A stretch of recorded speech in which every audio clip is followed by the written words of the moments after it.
یه بعد از ظهر آروم و گرم توی ماه می سال 2003 بود. یه آپارتمان کوچیک توی شهر لکنو. همه چیز مثل روزای عادی داشت پیش میرفت تا اینکه یه صدایی میاد، یه اتفاقی میفته و این اتفاق یه چیز ساده نیست، بلکه قرار ما رو ببره به ماجرایی شدیداً پیچیده شده در قدرت و هوس. داستانی که پایه‌های سیاست استیت اتر پرادش رو لرزوند.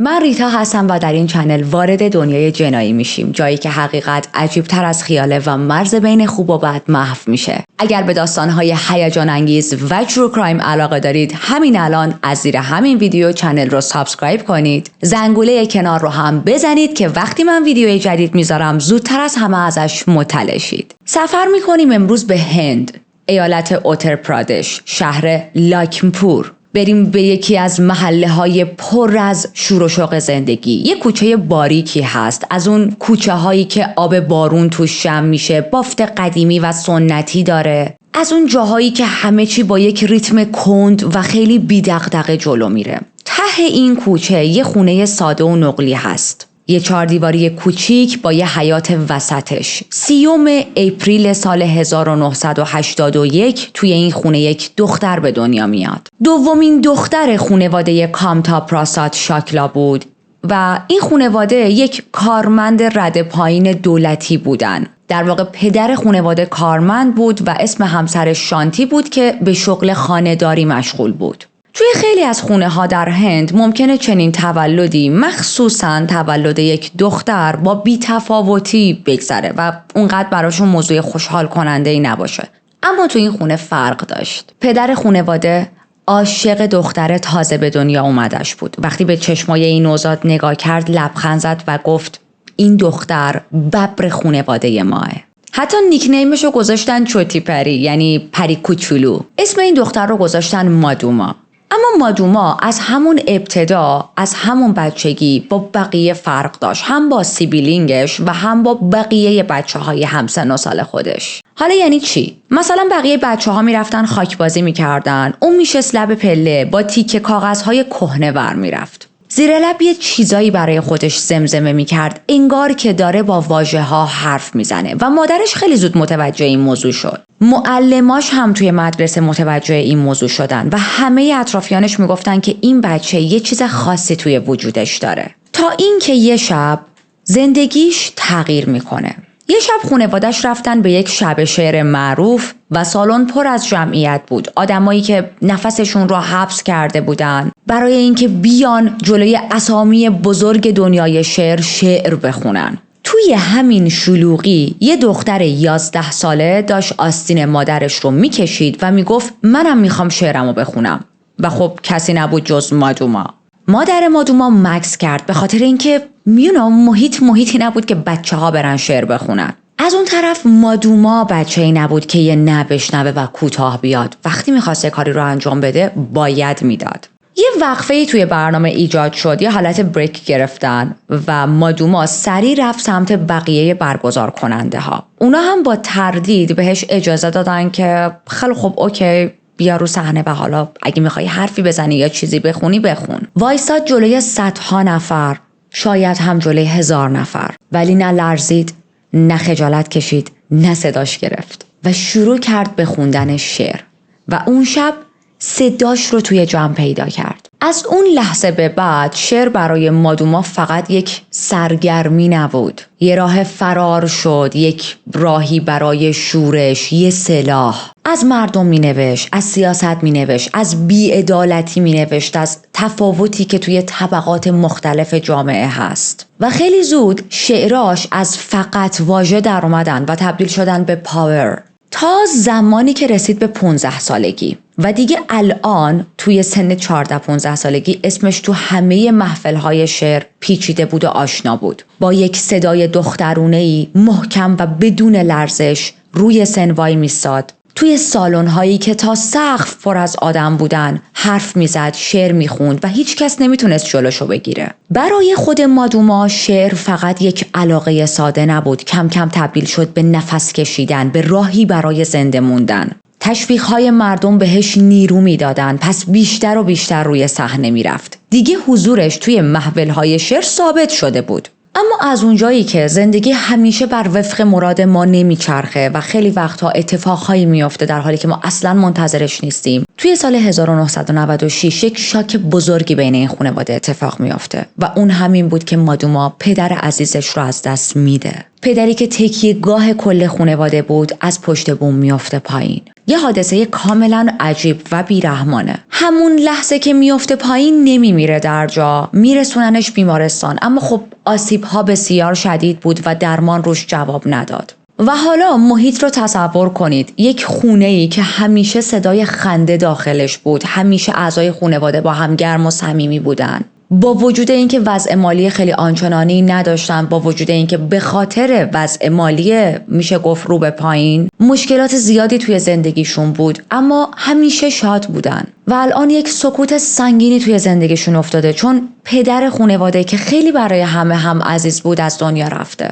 برای مادوما همون روز دوران کودکی یا نوجوانی تموم شد و انگار پا گذاشت تو دنیای بزرگسالی. فقط 15 سالش بود وقتی پدرش رو از دست داد، اما جلوی خواهر برادراش وایساد و بهشون گفت نگران نباشید، از امروز به بعد من پدرتون هستم. تعداد اجراهای شعرش رو بیشتر کرد.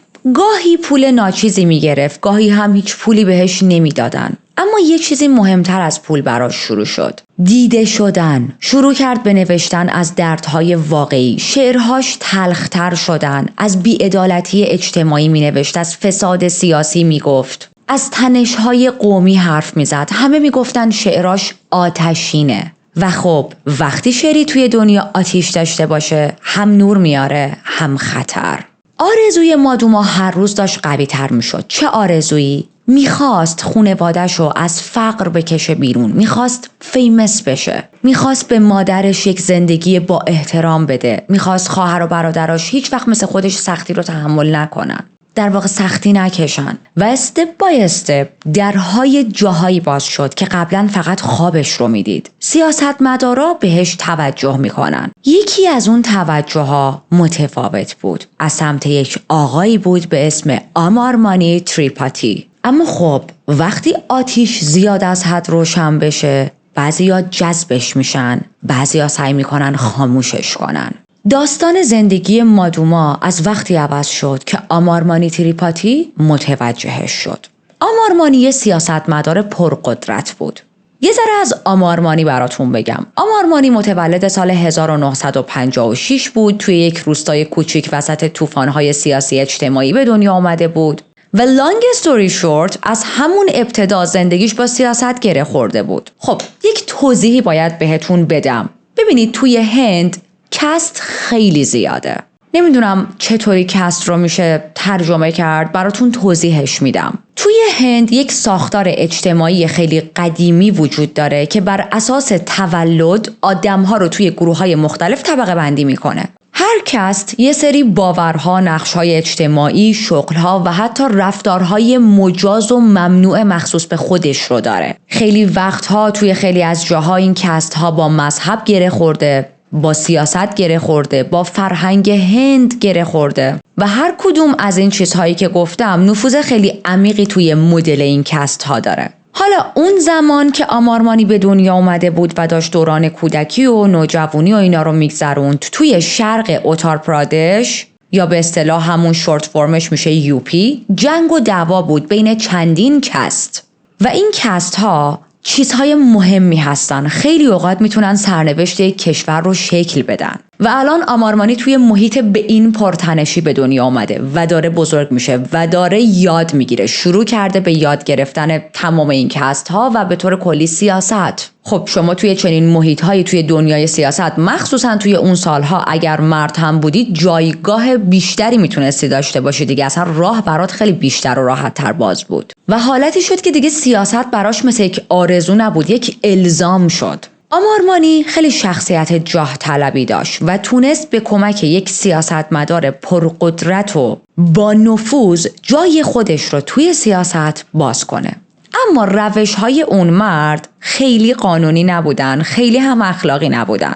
پوینتمو گرفتین چه تیپ آدمی بود؟ از این آدمایی که خشونت براش آخرین راه نبود، بلکه یکی از ابزارهای پیش بردن کارش بود. و خب آمارمانی اون موقع شاگرد مشتاق و باهوشی بود. این چیزا رو از این آدم خیلی زود یاد میگیره. ولی آمارمانی یه تفاوت مهم داشت. بلد بود از بین آدمایی که همدیگر رو میخواستن له کنن راه خودش رو باز کنه و بره جلو. یعنی ساده بخوام بگم سیاستش بیشتر بود توی روابط تا اون آدم.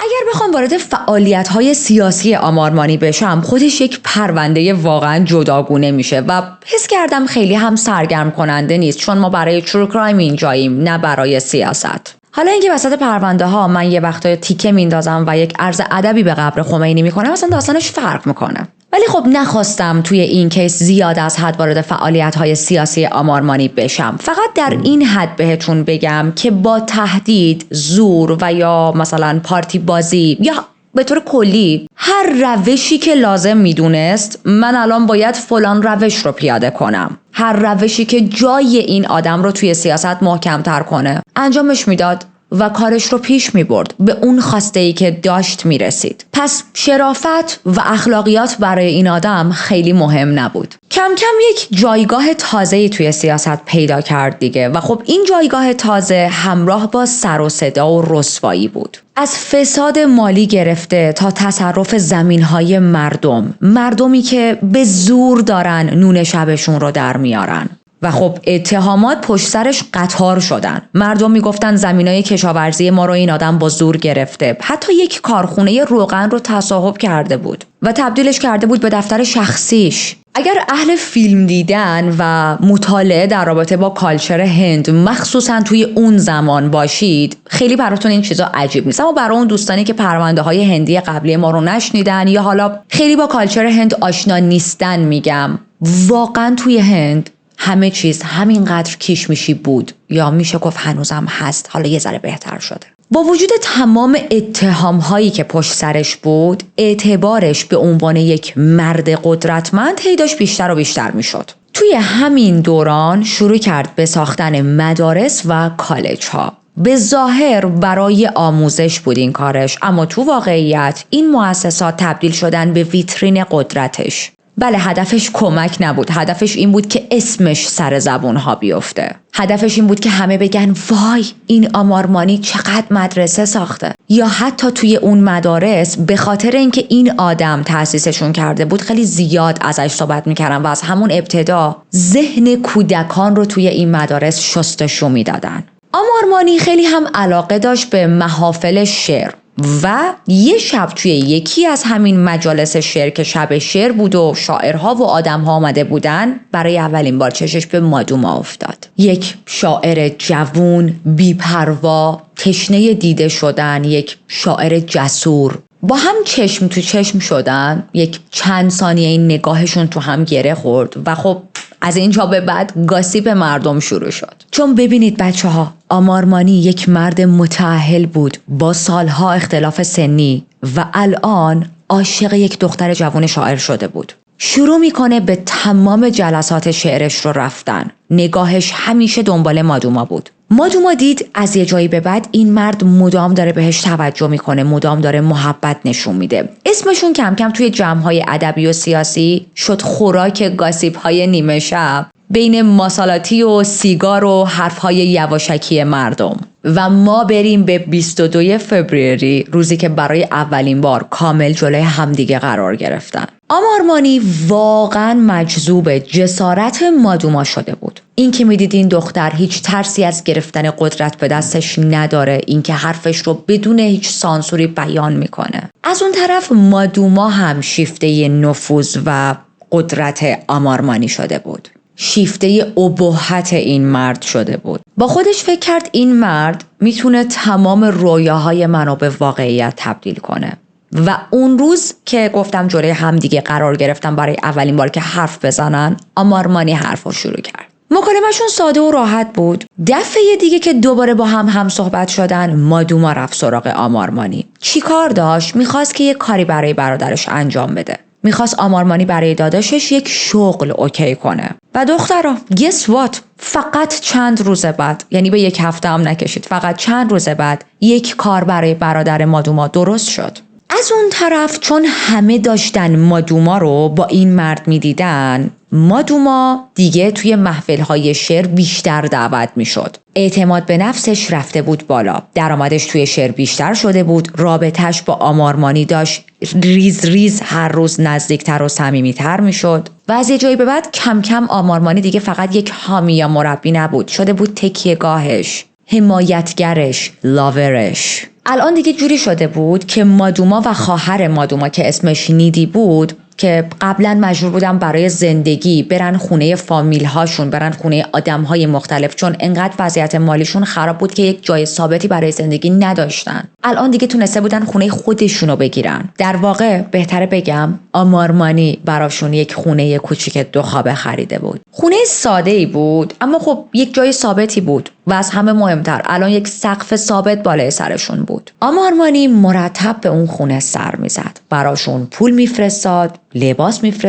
میفرستادشون سفر، حتی یک ماشین دولتی با درایور گذاشته بود در اختیارشون. و باز اشاره میکنم فراموش نکنید این آقای باسن پیپی آمارمانی متأهله. مادوما تو این دنیای جدید با تمام وجودش غرق شد. پلیسا سر چهارراها بهش سلام نظامی میدادن، توی هتل‌های 5 استار غذا میخورد، به مغازه‌دارا و آشناها میتونست فخر بفروشه، تا این که سال 2001 یه اتفاقی میافته. مادوما به یک شب شعری دعوت میشه توی شهر دیگه‌ای و خب نمیره هتل و اینا، پیش یک تاجر محلی میمونه و این تاجر محلی از آشناهاشون بود، در حدی باهاش صمیمی بود که این آقا رو داداش صدا میزد. و چند روز بعد یک گزارش پلیسی ثبت شد. در واقع یک اتهام سنگینی وارد شده بود. اونم این که گفته بودن مادوما یه سری جواهرات رو به ارزش 1.5 لک روپیز دزدیده. میشه مثلا یه چیزی هولوش 1700-800 دلار فکر کنم. حالا آیا واقعا مادوما دزدی کرده بوده و دزد بوده؟ خیر، هیچ مدرک یا تایید رسمی برای اینکه مادوما واقعا اون جواهرات رو دزدیده باشه وجود نداره. فقط یک گزارش پلیسی ثبت شده بود، اونم از طرف کسی که مادوما خیلی بهش اعتماد داشت. گفتم بهش میگفت داداش و اصلا برای همین رفته بود پیش اون، مونده بود به جای اینکه بره هتل. و من اینو همیشه تو پرونده هایی که مربوط به هنده میگم، اتهام وارد کردن به یکی توی هند خیلی راحت و ارزونه. حالا چرا اون آدم باید چنین کاری بکنه؟ چرا باید بیاد و به یکی از نزدیکترین آدم‌های زندگیش اتهام وارد کنه؟ حسادت. مادوما تحقیر شده بود، بازداشت شده بود، بهش تهمت دزدی زده بودن و تو چشم مردم بی‌اعتبار شده بود. مردم کار نداشتن به اینکه واقعاً این زن دزدی کرده یا نه. مردم فقط یه چیزو شنیده بودن و به همونم میخواستن بچسبن، اونم این که مادوما دزدی کرده، به خاطر دزدی رفته بود پلیس استیشن. و درست همون موقع که مادوما خیلی حالش بد بود، از نظر منتالی واقعا خیلی تحت فشار بود، آمارمانی مثل هووق شطرنج اینجوری مثل یه قهرمان از آسمون نازل شد. اومد جلو گفت شوگر بیبی نگران نباش، دنوری، من همه چیز اوکی میکنم. پرونده رو جمع و جور کرد و یه حالتی بود که از اینجا به بعد اگر کسی این گاسیپ ها رو راجع به این اتهامی که به مادوما وارد شده ادامه بده، خودش میدونه و حالا آینده نزدیکی که در انتظارشه. مادوما یه سری چیزها رو نمیدید، اما ما که داریم از بیرون نگاه میکنیم همه چیز توی این رابطه خیلی واضحه. یک مرد متأهل با قدرت، پول، نفوذ داره توی رابطه با یک دختری که خیلی از خودش جوان‌تره نقش همه چی رو بازی میکنه. من حامی تو هم، عاشق تو هم، ناجی تو هم. و یک نابرابری اجتماعی بین این دو نفر وجود داره، دقیقاً مثل داستانای والت دیزنی. یک شاهزاده‌ای با اسب اومده تا یک دختر فقیری رو نجات بده، فقط با این تفاوت که توی داستان‌های والت دیزنی همیشه هپی اندینگ وجود داره، اما خب توی چنل ما به ندرت هپی اندینگ به وجود میاد و همه چیز دارک و دارکتر میشه هرچی جلو میریم. حالا وسط این نابرابری که بین این دو نفر وجود داره، مادوما داره هر روز بیشتر و بیشتر به این مرد وابسته میشه. نه تنها احساسی بلکه مالی هم. چون ببینید همه چی داره از سمت این مرد میاد. خونه، ماشین، غذا، سفر، لباس، everything. و تو چنین رابطه هایی این هدیه ها فقط حکم یک گیفت ساده رو نداره، بلکه یه حس تملک به وجود میاره. یک دختری که از یک خانواده فقیر در جامعه بیرون اومده، پدرش که تنها حامیشون بود رو از دست داده، با فقر بزرگ شده، آرزوش همیشه این بوده که مثلا حال بتونه یک مقدار پول بیشتر در بیاره و یهو میشه گفت واقعا یه شبه به جایی رسیده که تو خیابونا پلیسا بهش سلام نظامی میدن. خب معلومه که لذتی که به دست آورده فراتر از اون چیزیه که حتی ما بتونیم تصور کنیم. حالا چی میخوام بگم؟ توی این پوینت نگفتن به یه سری چیزها سخته. طرف دیگه رد فلگز رو نمیبینه. برای همینم مادوما به هیچ چیز نمیگفت نه توی این رابطه. نه به پول، نه به رابطه‌ای که با آمارمانی داشت و نه به توجهی که از این مرد میگرفت. البته همه داشتن این زنگ خطرها و رد فلگز رو میدیدن به جز خود مادوما. و درست تو همین خط زمانی که هستیم یک اتفاق دیگه میفته. مادوما باردار میشه. با آمارمانی میگه، آمارمانی تشویقش میکنه که بچه رو از بین ببر و مادوما قبول نمیکنه. پس شروع میکنه به مادوما بیشتر و بیشتر فشار آوردن. میگه که ببین الان وقتش نیست، باید بچه رو سخت کنی، از بین ببری و در نهایت انقدر رو مخ مادوما کار میکنه که مادوما قبول میکنه. اما یه نفر بود که دیگه نمیتونست این رابطه رو تحمل کنه.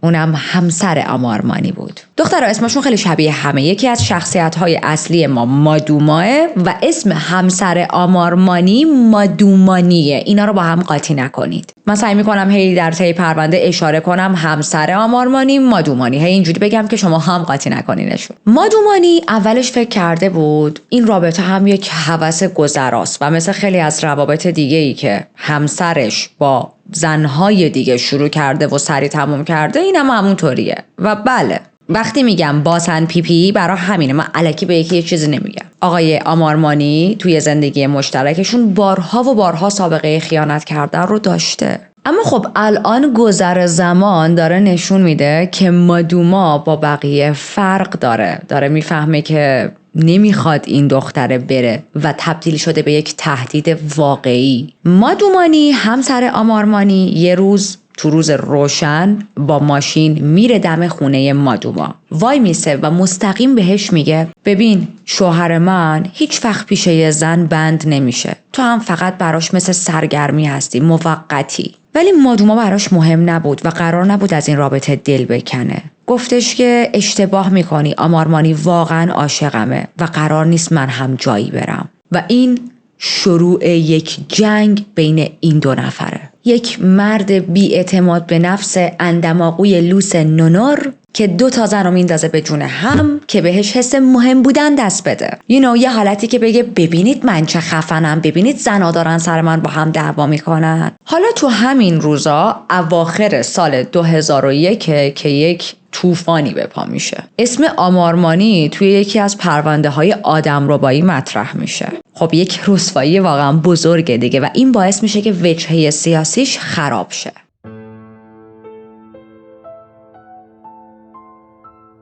آمارمانی رو دستگیر میکنن، میفرستنش زندان. مادوما با اضطراب خودشو میرسونه دم در زندان تا ببینتش، ولی خب بهش اجازه ملاقات نمیدن. از اون طرف مادر آمارمانی هم اومده بود که مثلا آی پسر منو دستگیر کردن و زندانه و با مادوما روبرو میشه. یه چیزایی شنیده بود راجع به حضور مادوما توی زندگی پسرش و همون لحظه مادوما رو بغل میکنه و بهش میگه عزیز دلم تو برای پسرم بهتر از زنش هستی. رول نمبر 1 دخترا. عاقبت تلاش برای اینکه آدم توی چنین زندگی که پر از خیانته بمونه و نقش زن خوب و بساز و مهربون رو بازی کنه همینه. حتی مادر طرف هم دستتون رو ممکنه گاز بگیره. هیچکس نمیاد بگه تو چه زن بسازی هستی. تو سرتون داره میخوره، بقیه 2 دیگه هم میزنن. سلیته باشید، سلیته خوبه.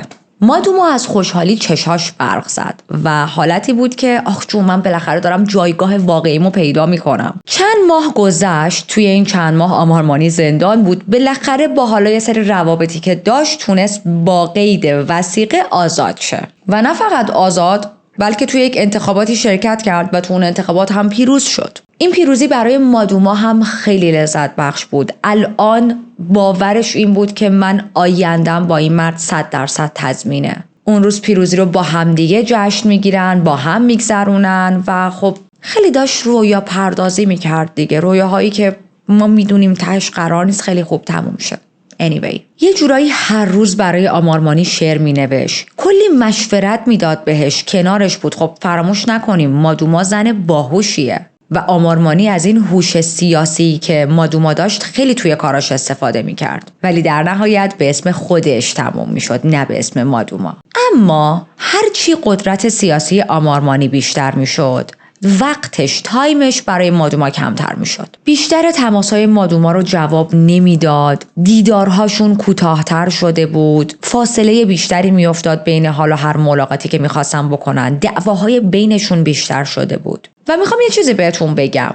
ببینید برای مادوما کاملا واضح بود که آینده‌ای با این مرد نداره، چون این موضوع بخش بزرگی از کالچر هنده. کلاً توی دنیای سیاست مخصوصاً در هند مردها به ندرت حاضرن که طلاق بگیرن، چون که خب اسمشون بد میشه. داشتن 2 خانواده برای خیلیاشون عادیه، یه حالت یه سبک زندگیه، لایف استایله، اونم بدون احساس گناه. و مادوما این موضوع رو میدونست، همه میدونستن و اون حرف همسر آمارمانی واقعاً خیلی هم حرف بیجایی نبود که گفته بود ببین این شوهر من هوسبازه، میاد میره، خیلی بهش دل نبند، فکر نکن باهاش آینده ای داری. anyway برسیم به اواسط 2002 که مجدد مادوما باردار میشه.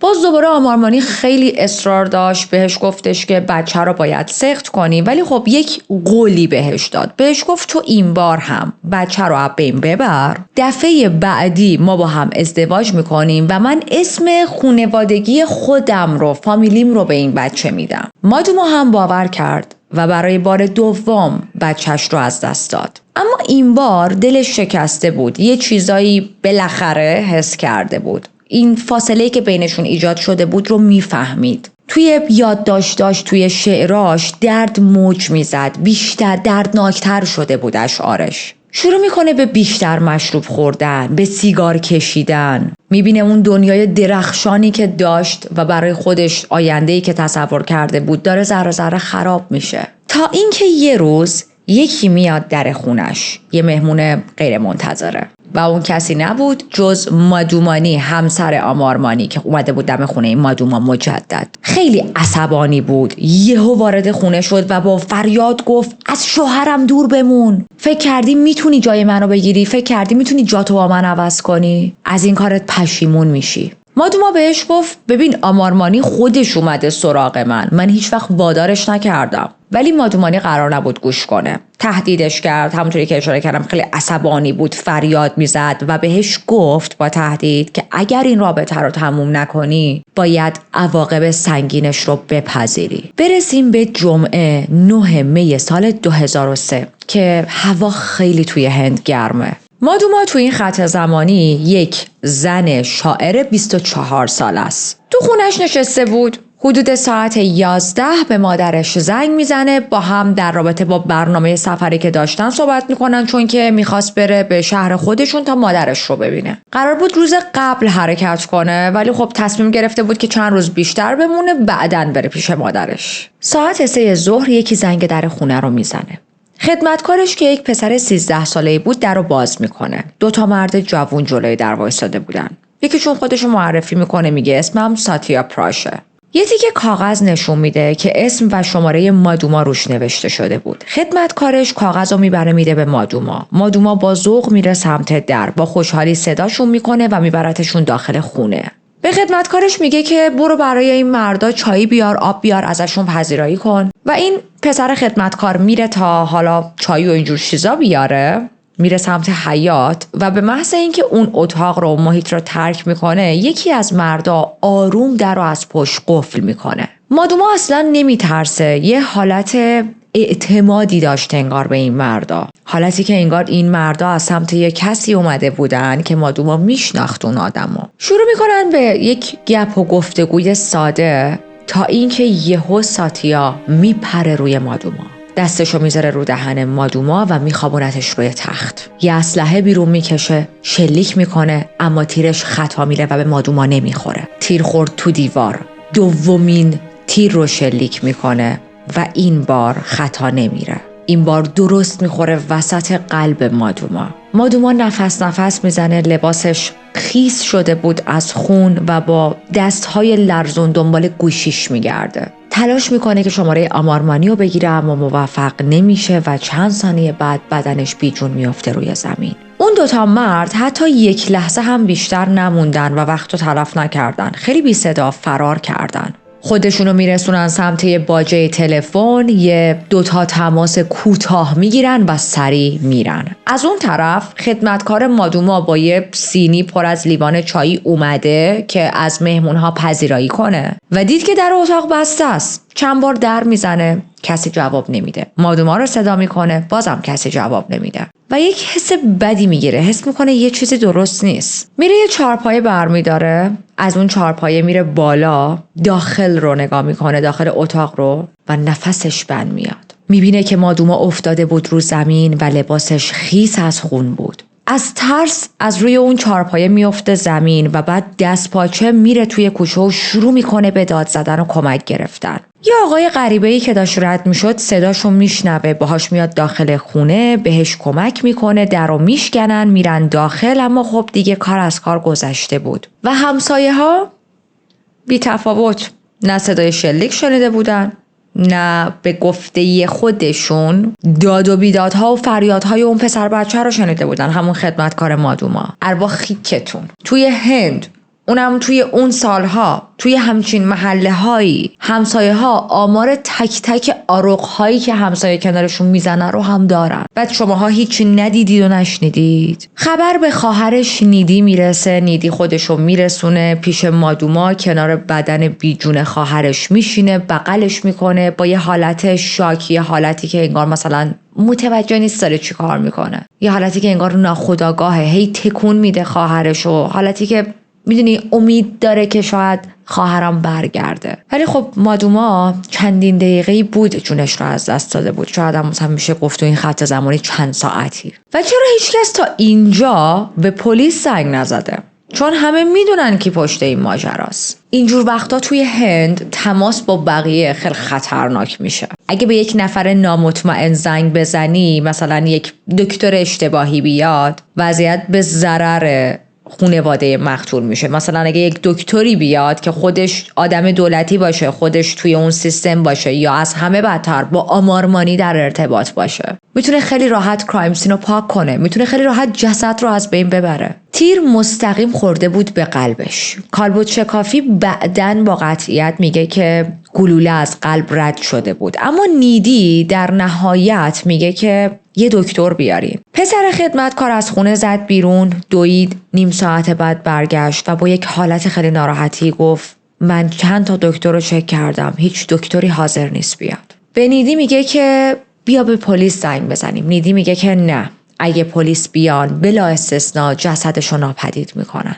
خدمتکار میگه اگه زنگم نزنیم آمارمانی آزاد میمونه. میدونید بین یک دوراهی گیر کرده بودن و بالاخره دوروبر ساعت 7:30 بعد از ظهر راهی کلانتری محل شدن. مأمور مسئول وقتی حرفا رو شنید سریع دست به کار شد. چند دقیقه بعد خودش هم دم در آپارتمان مادوما بود و وقتی رسید چشمش خورد به پلاک روی در که اسم مادوما رو نوشته بودن روش. نفسش بند میاد چون فهمید که کی به این خونه رفت و آمد داره. بله، آمارمانی. بیسی میزنه، پلیسای دیگر رو خبر میکنه، چند نفر از بخش جنایی میان و چیزی که براشون خیلی واضح بود ورم شکم مادوما بود.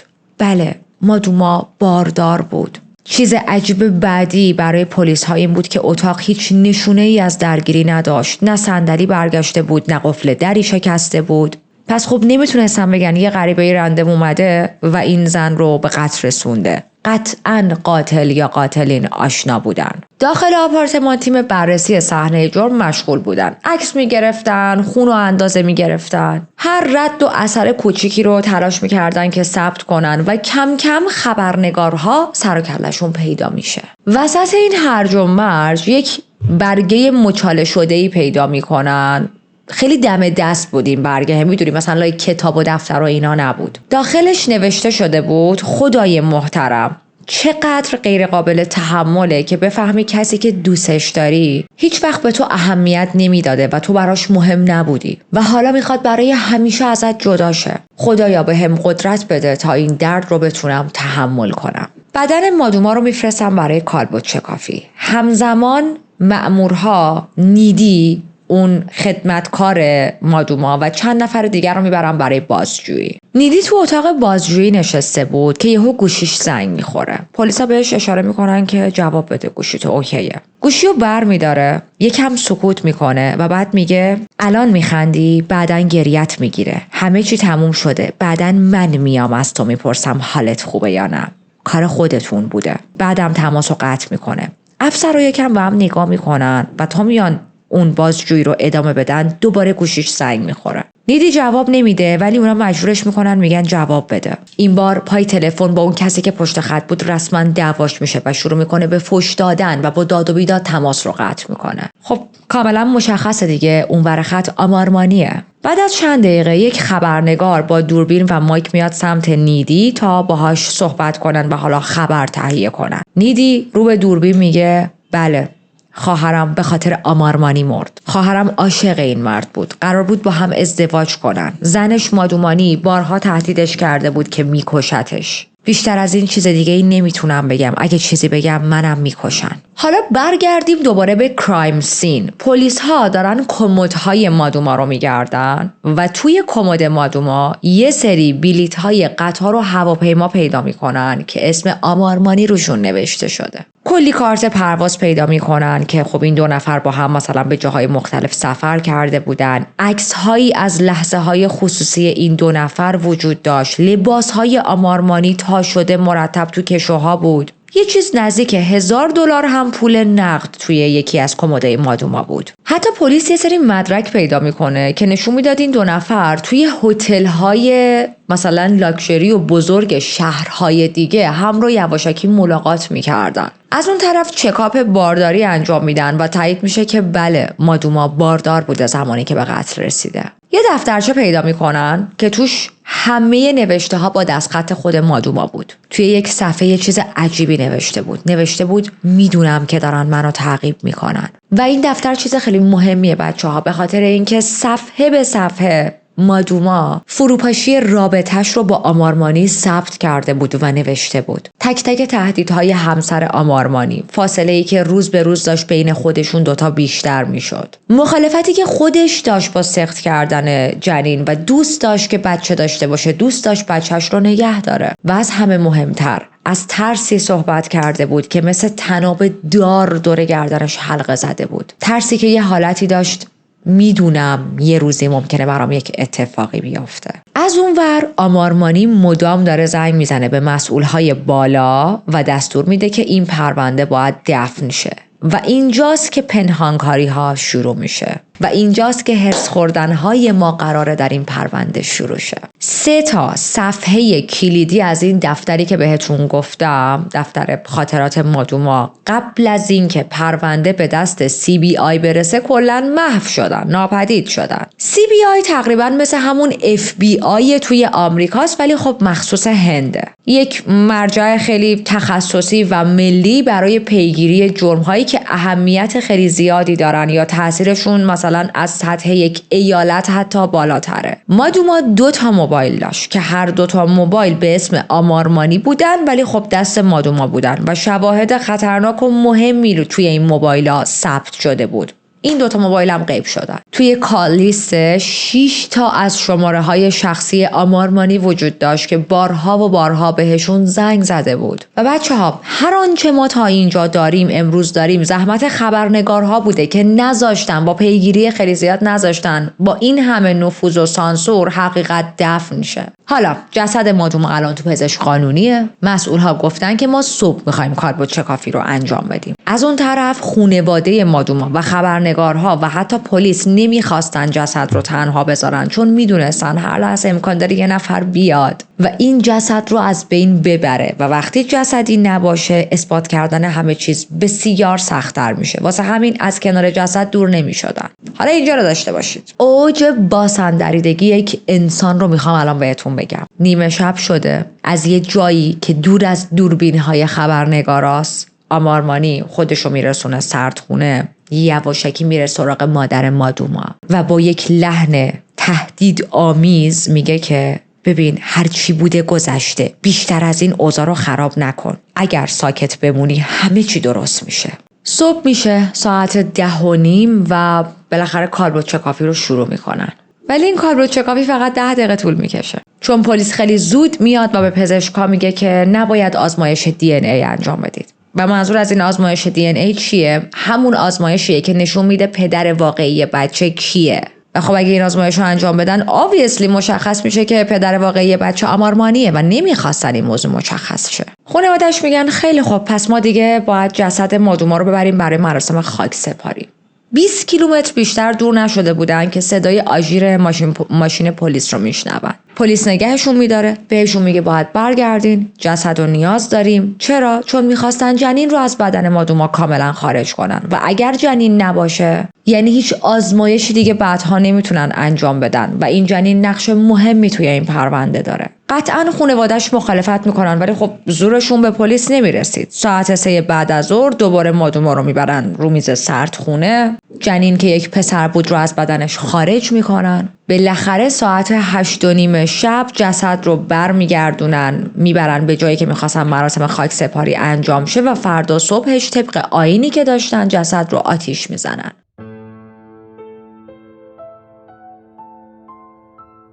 فشار زیادی روی پلیس بود که هر چه زودتر این پرونده رو ببند. یکی دیگه از مدارک مهمی که ناپدید شده بود همون یه تیکه کاغذ دستنویسی بود که قاتل‌ها با خودشون آورده بودن و من عقب‌تر براتون تعریف کردم. روی اون کاغذ اسم مادوما، آدرس و شماره تلفنش نوشته شده بود. فقط در این حد بهتون بگم که خیلی چیزا تو این پرونده گم میشن بعدها، مثلا همین کاغذی که گفتم، مثل خیلی از دستنوشته‌های مادوما، مثل عکس‌هایی که مادوما و آمارمانی با هم داشتن. پلیس حتی تلاش نکرد که مثلا اثر انگشت از کرایم سین برداره. حتی یک آزمایش ساده DNA از جنین مادوما انجام نشد. هیچ کدوم از حرفای شاهدهای اصلی مثل خواهرش نیدی یا خدمتکار خونه اینا هیچ کدوم ثبت نشد. 11 می آمارمانی با اعتماد به نفس کامل تو خونش یک کنفرانس خبری برگزار کرد و خبرنگارا رو دعوت کرد. خیلی ریلکس و با یک حالت دفاعی گفت من 3 سال پیش توی مراسم شعر با مادوما آشنا شدم. به فعالیت‌های ادبی علاقه دارم و با افراد زیادی دیدار می‌کنم.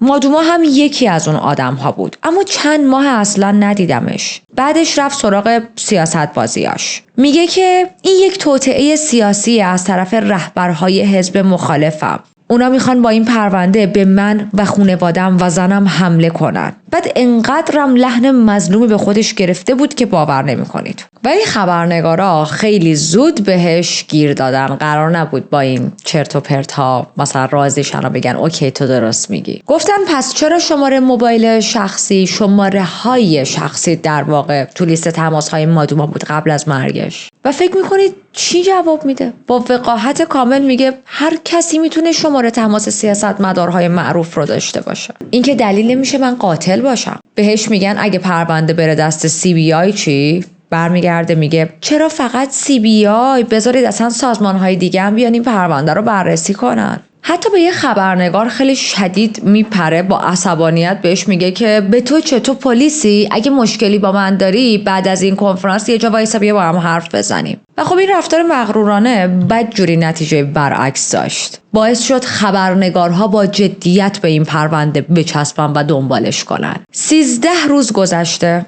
پرونده قتل مادوما تیتر اول تمام رسانه هاست و هر روز داره یک گند جدیدی از این پرونده بیرون کشیده میشه. یکی از مسئولای پلیس بعدها میگه اگر رسانه ها و خبرنگارها پیگیر نبودن این پرونده در عرض 1 هفته دفن شده بود. معمولا ما تو پرونده ها خبرنگارا رو متهم میکنیم که زیادی میرن جلو، زیاده روی میکنن، خیلی دخالت میکنن، مثلا رو مخ آدم میرن، موضوع رو الکی بزرگ میکنن. ولی تو این پرونده اگر رسانه ها نبودن واقعا هیچکس نمیتونستش کاری بکنه. تو شرایطی که حتی دکتر حاضر نبود بیاد تا جسد مادوما رو فقط بررسی کنه. پس میشه تصور کرد خبرنگارها چقدر فشار رو تحمل کردن توی این کیس. و خب این پرونده یکی از اون پرونده هایی که ما واقعا باید به خبرنگاراش آفرین بگیم. obviously به این معنام نبود که کارشون خیلی راحته. بسیار تهدید میشدن، بسیار مورد حمله قرار میگرفتن و البته تمام این حمله ها و تهدیدها و بلا بلا بلا از سمت آمارمانی بود.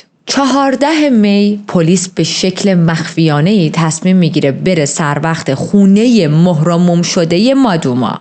2 مأمور لباس شخصی همراه با یک قفل ساز وارد خونه میشن. حدود 40 دقیقه اونجا میمونن و بعد با یک کیف مشکی از خونه میزنن بیرون. خبرنگارا هم این صحنه رو میگیرن و ماجرا رو رسانه‌ای میکنن و خب این یعنی آبروی پلیس بیشتر از قبل میره. از اون طرف خانواده مادوما هم مدام دارن تهدید میشن که حق ندارید با خبرنگارها، با رسانه ها صحبت کنید. و وقتی میگم دارن تهدید میشن منظورم تهدیدهای ساده نیست، منظورم تهدید به مرگه. انقدر این پرونده سر و صدا میکنه که تحقیقات از دست پلیس های محلی در میاد و میره دست مراتب بالاتر. اولین کاری که میکنن رئیس پلیس اونجا رو به خاطر اینکه پیشنهاد داده بود جسد مادوما رو کالبد شکافی کنن و جنین رو خودشون برای خودشون در بیارن که بعداً دست کسی به این جنین نرسه و اینا، از کار برکنار میکنن. افسرهای جدید فقط یک مأموریت داشتن: رسیدن به حقیقت. بعد از شهادت و توصیف یکی از مهاجمها توسط چند تا شاهد، یک تصویر طراحی شده کامپیوتری منتشر میشه که خب تصویر یکی از همون مردایی بود که ما هم اسمشو گفتیم، ساتیا. پلیس دنبال 3 نفر با این اسم میگرده اما به نتیجه‌ای نمیرسه و پلیس میدونه که قاتل واقعی هنوز بیرون آزاد داره زندگیشو میکنه. از اون طرف تیم پزشکی قانونی دوباره وارد عمل میشن. جنین مادوما رو میفرستن به یک پزشک قانونی توی حیدرآباد برای اینکه میدونید یک جای بی‌طرف باشه دیگه. هدفشون هم این بودش که بفهمن پدر واقعی بچه کیه. حتی از مادر مادوما نمونه خون میگیرن که مطمئنشن بچه واقعا مال دخترشه و بعداً کسی نتونه ادعاهایی داشته باشه که تمام این مدارک و چیزهایی که به دست اومده رو مثلا نقض کنه. این وسط کلی هم شایعه پراکنی میشه، حالا هم توسط مردم دهنگشادی که نمیتونن ساکت باشن و باید حتما یک حرف الکی بزنن و هم توسط طرفدارهای آمارمانی و خود آمارمانی. اونم این که میگن مادوما قبلا با یکی دیگه ازدواج کرده بوده و این بچه‌ای که پیدا شده اصلا متعلق به آمارمانی نیست، متعلق به یک مرد دیگه است. پلیس به ناچار راجع به این موضوع تحقیق میکنه و تنها چیزی که میفهمن اینه که مادوما به جز آمارمانی هیچ مرد دیگه‌ای توی زندگیش نبوده.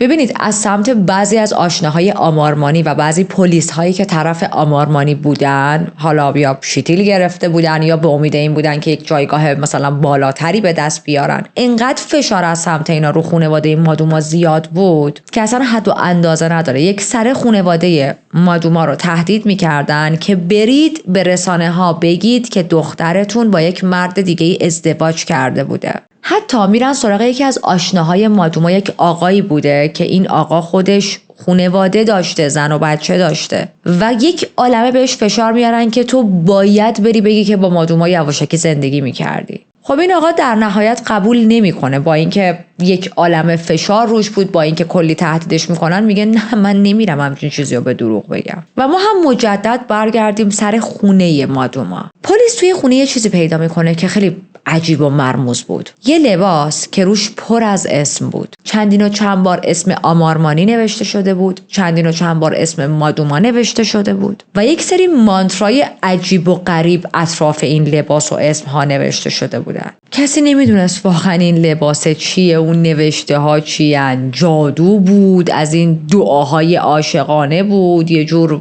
آیین خاص بود، کسی واقعا نمیدونست. ولی خب چیز خیلی عجیبی بود. چند تا پلیس میرن خونه آمارمانی. اونم خیلی خونسرد با آرامش میاد جلو.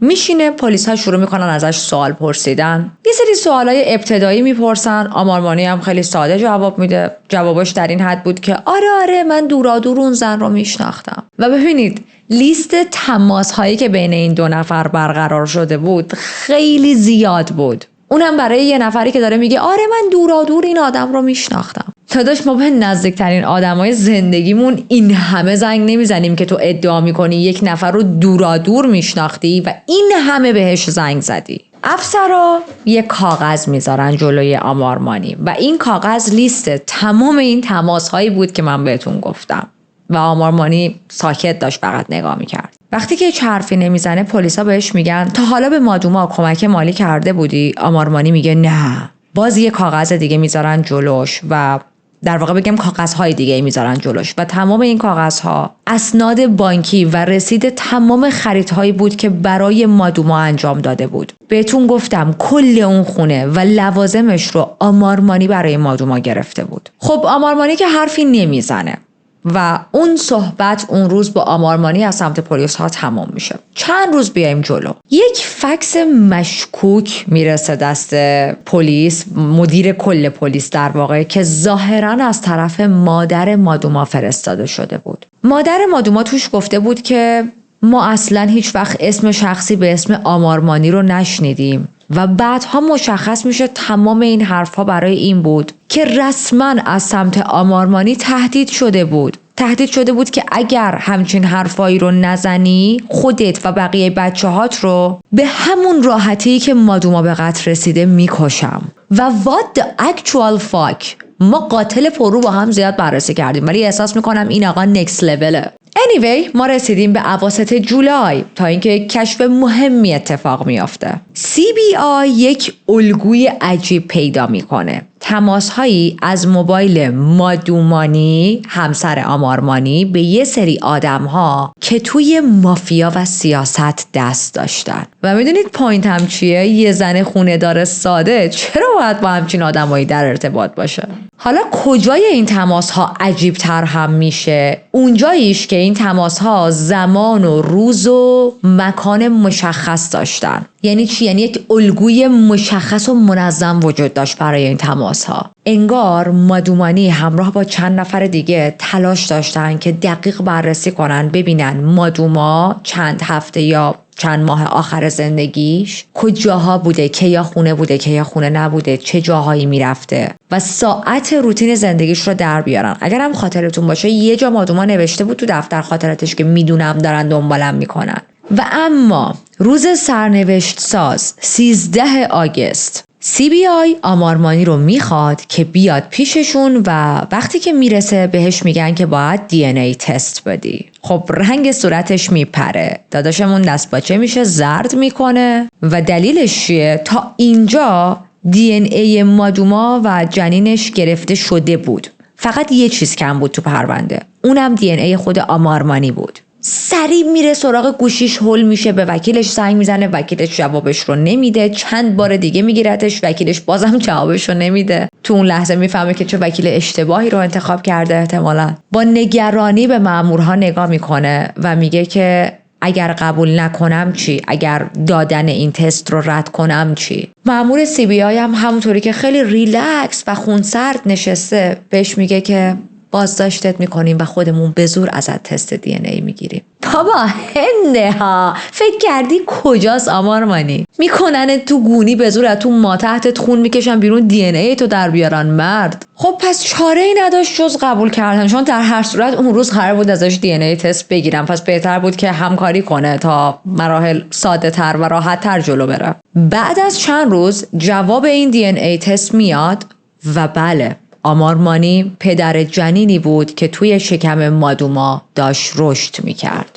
CBI یه چیز دیگر رو هم میفهمه که همسر آمارمانی مادومانی نه تنها از قتل خبر داشته بلکه خودش طراح این قتل بوده. اون بود که نقشه رو چیده بود، اون بود که باعث شده بود این اواخر رابطه بین آمارمانی با مادوما کم رنگ تر بشه. وقتی که فهمیده بود مادوما برای بار 3 بار داره، کنترل از دستش خارج شده بود. درسته آمارمانی قبلا هم 2 بار مادوما رو مجبور کرده بود که جنینش رو سقط کنه، ولی این بار فرق داشت. این بار قول داده بود که باهاش ازدواج میکنه و بچه رو هم نگه میدارن و آمارمانی تا حالا همچین قولایی به کسی نداده بود. مادومانی هم این موضوع رو فهمیده بود و دیگه این بچه فقط براش یک تهدید احساسی نبود، یک تهدید بزرگی بود برای موفقیت خانواده‌شون، برای ارث و میراث، برای رابطه‌ای که با شوهرش داشت. پس به یک نتیجه نهایی میرسه، اونم این که مادوما باید حذف شه از این دنیا. شب قبل از قتل مادومانی خیلی آشفته بود، با پسر عموی آمارمانی تماس میگیره و این رو من بهتون در پرانتز بگم، پسر عموی آمارمانی یکی از همون کسایی بود که دم خونه مادوما شیفت میداد، آمارشو میگرفت، یکی از همونایی که جاسوسی میکرد تا تایملاین دقیق مادوما رو بفهمه. anyway مادومانی بهش زنگ میزنه و بدون معطلی بهش میگه که وقتش ماجرا رو کلا تموم کنیم، وقتش مادوما بمیره. اسم این پسرعمو روحیت بود. روحیت میبینه تنهایی نمیتونه این کار رو انجام بده و به یک نفر دیگه، به یک کمکی نیاز داره. پس با یکی از دوستاش تماس میگیره و در ازای $2500 قبول میکنن که مادوما رو بکشن. من بهتون میگم تو هند با کمترین پول میشه بیشترین خلاف ها رو انجام داد، باورتون نمیشه. لامصب واسه $2500 پول 1 ماه اجاره خونه آدمم نیست آخه. پول خورد و خوراک ماهیانه بیشتر از این میشه. اوکی، الان حتما با خودتون فکر کردید که آمارمانی بیگناه بوده، آمارمانی دوست داشته مادوما رو، زنش این کارا رو کرده بوده. خیر، روحیت قبل از اینکه قتل رو انجام بده میره پیش آمارمانی، ماجرا رو بهش میگه و اون تایید نهایی رو از آمارمانی میگیره. یعنی ببینید پیشنهاد قتل رو همسر آمارمانی داده بود، اما آمارمانی تایید اصلیشو داده بود، اون قبول کرده بود. اون اگر میگفت نه، روحیت این قتل رو انجام نمیداد. موضوع رو به آمارمانی میگه، آمارمانی هم خیلی ریلکس و خلاصه میگه که فقط مطمئن باشید که درست انجامش بدید. میدونید، یعنی مطمئن باشید که 100% مادوما میمیره و زنده نمیمونه. همینقدر ریلکس راجع به کشته شدن زنی حرف میزد که بارها و بارها باهاش وقت گذرونده بود، بارها بهش قولهای آنچنانی داده بود، قرار بود براش یک آینده درخشان بسازه. واقعیت اینه که آمارمانی هیچ وقت نمیخواست با مادوما ازدواج کنه. همه اینا یه بازی بود واسش. فقط دنبال یه سرگرمی میگشت تا اوقات فراغتش رو با یک زنی بجز زن خودش بگذرونه. 19 دیسمبر سال 2003 دادگاه‌های آمارمانی شروع میشه و همه میگفتن که خب این آدم قطعاً حبس ابد میگیره. توی تمام این دادگاه‌ها و بازداشت شدن‌ها و بروبیاها که خیلی طولانی بود و من سعی کردم به خلاصه ترین حالت ممکن براتون تعریف کنم، زنش هم تمام مدت کنارش بود و وکیل‌های مجربی هم گرفته بودن. بهش حبس ابد میدن، اما وایسید، صبر کنید، قشنگ میخوام هرس بخورید، وایسید. همه چیز مثل یک تئاتر از قبل برنامه ریزی شده بود. یه مدت خیلی کوتاه میره زندان، انقدر نامه‌نگاری میکنه، انقدر از اون قدرت‌های سیاسی که داشت استفاده میکنه که میتونه زندانش رو عوض کنه و بره به یک زندان بهتری. اوکی، اینو داشته باشید تا اینجا. 10 سال بزنیم جلو، 10 سال گذشته و بعد از این 10 سال یک راز بزرگی مشخص میشه. اونم این که در طول این 10 سال آمارمانی فقط 16 ماه توی سلول زندان بوده. یه چیز حدود فقط 1.5 سال. بقیه زمانها گفته من بیمارم، به جای زندان رفته بیمارستان، اون هم نه بخش عمومی و معمولی بیمارستانی که زندانی ها میرن، بلکه توی یک بخش خصوصی در بیمارستان بستری شده بوده و اون بیمارستان، اون به اصطلاح اتاق، در واقع شده بود دفتر مرکزی عملیاتش، جایی که از اونجا کارهای سیاسیش رو اداره میکرد. دفترش دقیقاً مثل دفتر یک وزیر بود و حتی آدمهای دیگه توی دفترش رفت و آمد داشتن. آدمهای مهم، سیاستمدارها، دلالها، قاچاقچیها، همه رفت و آمد داشتن. میتینگ شبانه میذاشت، تماسهای محرمانه میگرفت، بله تلفن داشت، تصمیمات مهم میگرفت. حتی زنش مادومانی مدتها کنارش بود، اجازه داشت بیاد رسما کنارش بمونه. یه جورایی انگار اون دفتر بیمارستانه شده بود خونه شخصیشون و من خیلی دارم هرس میخورم. سیستمی که قرار بود تنبیهش کنه عملاً داشت بهش خدمت میکرد، به خودش و زنش که اون هم نقشه قتل رو کشیده بود. و بچه‌ها، این در حالیه که خانواده مادوما کاملا از هم پاشیدن. برادرش ویجی تصمیم گرفت که دیگه ازدواج نکنه. این در حالی بود که به تاریخ بخوام بهتون بگم، از روزی که مادوما مرد 1 هفته بعدش قرار بود ازدواج کنه. یعنی توی اون تاریخ برنامه عروسیشو ریخته بود و فکر کنید 1 هفته قبل از مراسم ازدواجش خواهرش به قتل رسید. خب ویجی عروسیش به هم میخوره و دیگه هم ازدواج نمیکنه. نیدی خواهر مادوما هم دیگه هرگز نمیتونه اعتمادی کنه به هیچ رابطه عاشقانه‌ای، به هیچ مردی. توی یک مصاحبه‌ای میگه که اگه خواهر من که یک زن مستقل و تحصیل کرده بود توی محافل درست و حسابی میرفت، اینطوری فریب خورد، از منی که تجربه خواهرم رو ندارم، سواد خواهرم رو ندارم، چطور انتظار میره که بتونم به یک مرد اعتماد کنم؟ سر من بلاهای خیلی بدتری احتمالاً میاد. دولتی که اولش قتل مادوما رو تبدیل کرده بود به یک ابزار سیاسی و خیلی همه راه میرفتن و جلو میدادن و نمیدونم ما این حق را میگیریم و از این حرفهای الکی که اینجور موقعها آدمها توی جایگاه‌های سیاسی میزنن تا فقط بتونن برای خودشون ووت جمع کنن، چند وقت بعد کامل خانواده مادوما رو رها میکنن. دیگه نه از کمک مالی از سمت دولت خبری بود و نه حتی یک تماس ساده. هیچ کدوم از اون سیاستمدارهایی که خودشون رو قاطی این پرونده کردن و همشون قول عدالت داده بودن حاضر نشدن حتی بعد از حالا مثلا زندان افتادن آمارمانی بیان دم خانواده مقتول و بگن که زنده این، یه تیکه قند میخواین. حتی تا مدت‌ها بعد از دستگیری آمارمانی جلوی خانواده مادوما همیشه چند تا مأمور پلیس وایساده بودن، ولی نه برای حفظ امنیت این خانواده، نه خیر، برعکس برای جاسوسی وایساده بودن ببینن که خانواده مادوما با کیا رفت و آمد دارن، با کیا حرف میزنن و جاسوسی داشتن میکرد.